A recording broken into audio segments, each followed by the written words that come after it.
स्वामी समर्थ.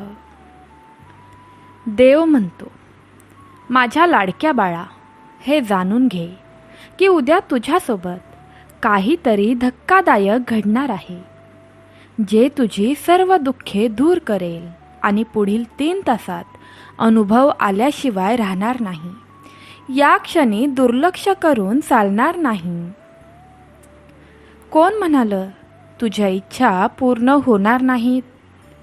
भगवंत या क्षणी तुझ्या खोलीत तुझ्यासमोर आला आहे.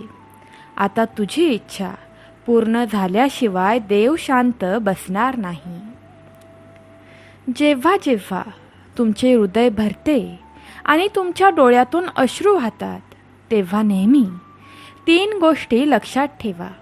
देव तुझ्याबरोबर आहे. देव तुझ्यावर प्रेम करतो. देव तुझी काळजी